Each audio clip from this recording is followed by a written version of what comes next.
Ayun mga boss, magandang araw ulit sa inyo lahat yan mga botots. Yan, medyo tumila-tila na dito ang ulan sa amin. Palabagong kaganapan naman po ulit tayo mga botots. Pasyal natin yung dagat, tingnan natin kung anong nangyari ngayon sa dagat. Kasi di ba merong bagyong Enteng, tingnan natin kung anong ginawa ni Enteng sa dagat. Let's go, samahan niyo po ako. Ayun mga botots, pupunta na tayo sa dagat. Pero bago tayo pumunta ng dagat, dadaanan natin ito yung mga bangka. Kasama dito yung bangka ko. Kaya kahit matulog ako ng hating gabi, tagang safe na safe. Tagang makakatulog ako ng ayos. Kasi tagang safe na safe yung bangka ko. Ito, puro bangka yan. Yan. Yan, mga bangka. Ito yung bangka ni Kabatots. Yan. Asepte, nilinis ko isang araw yan. Tingnan, poging-pogi na. Poging-pogi na siya. Ako nag-lettering niya na yung number. Sa kabila, hindi ko pa talaga nagagawin. Gagawin ko sana isang araw bigla naman sumama ang panahon. Uy, parang mababangga hindi okay. Kala, ito lang wala pang number. Yan. Pero gagawin ko sana isang araw yan. Hindi ko nagawa, medyo kumulimlim. Abot tayo ng ulan. Kaya ito lang muna inuna ko. Kasi ito talaga importante. Napasa ko sa Coast Guard dyan, di ba? Yung ano niyan, yung papel niyan. Ito, mga bangka dito, nandito. Yan. Medyo ano pa, malakas pa ang alon tsaka hangin dito. Kaya sa amin di maramdaman kasi puro taklob talaga ng bahay. Kaya makita puro bahay yan, no? Kaya kabila puro bahay yan. Kaya hindi namin maramdaman ng hindi namin maramdaman yung hangin. Nakikita lang namin yung hangin sa taas, yung mga puno nagagalawan. Pero yung hangin na tatama sa amin sa bahay namin, hindi namin ramdam. Kasi sanggan na nga kami ng ng mga bahayan. Ay, dami bangka dito. Halos bangka to. Ayan. Tingnan natin din mga kapatots. Pasensya kasi medyo malakas ang hangin. Baka di nyo madinig ang boses ko. Ayan.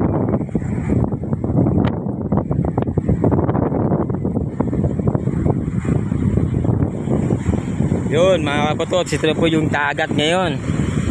Nako, madumi na naman. Ayan, lumalaki na alon. Ito ay palaki pa to. Ito tinatawag na bagyong abagat. Talagang hindi po basta-basta mawawalang alon. Dahil mga kapos, nakatutok na yung bibig ko sa sa cellphone kasi baka di nyo madinig gawa ng malakas talagang hangin. Ayan.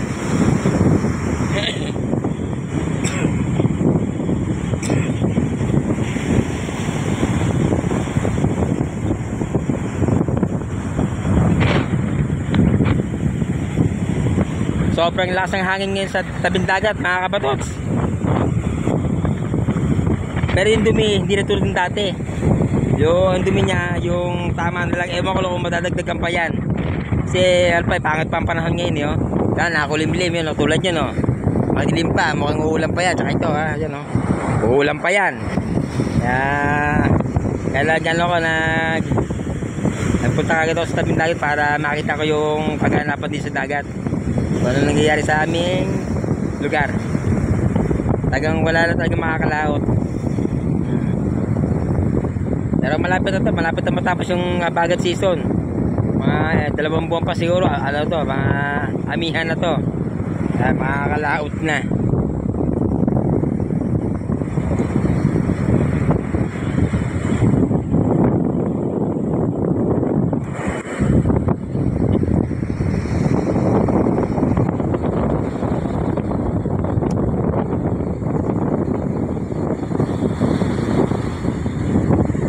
Hindi pa masyadong malaki yan.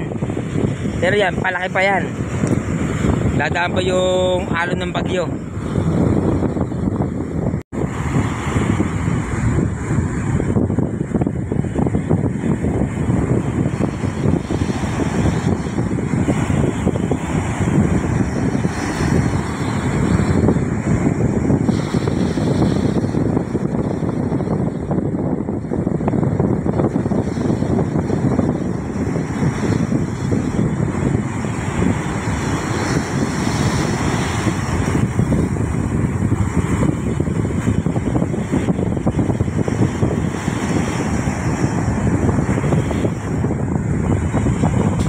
Kaya kung mapapansin ninyo, talagang kakaiba na yung dagat.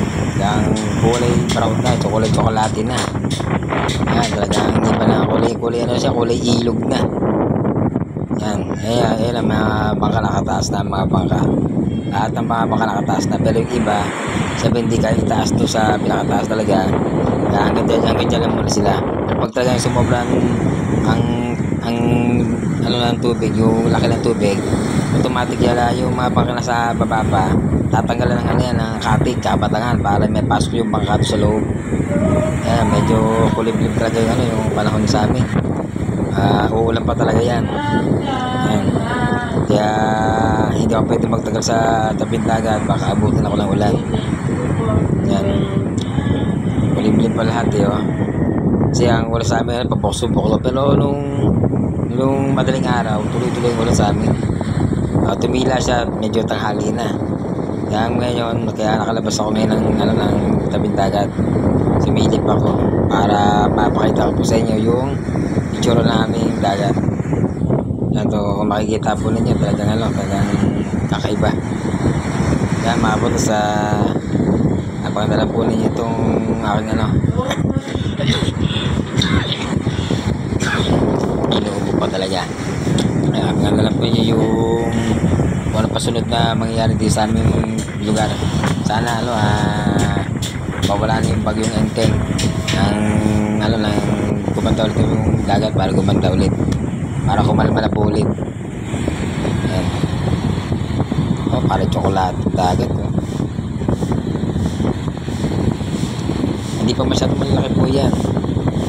Ang laki po niyan pag kasi nangyayari po sa amin, pag yung tapos na yung bagyo tsaka darating yung alon, ayan, along bagyo po yan. Pero pag yung tapos po yung bagyo, darating pa po yan. Pag meron po siya kasamang hanging habagat, hanggang di nawawala yung hanging habagat, lalaki pang alon.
Yung makita nyo mga kapatid, tingnan nyo.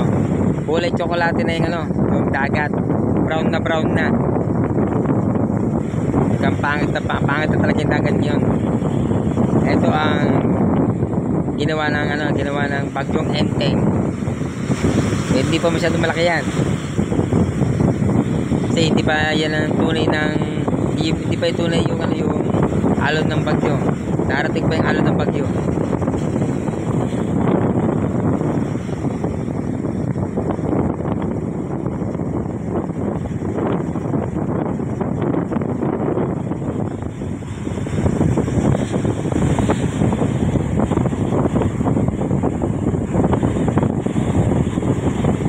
Ayun, shoutout nga para sa aming kasamahan dyan sa bahay kulitan, shoutout, tsaka sa team One Love, shoutout, tsaka sa team Kuyator, shoutout sa inyo lahat dyan.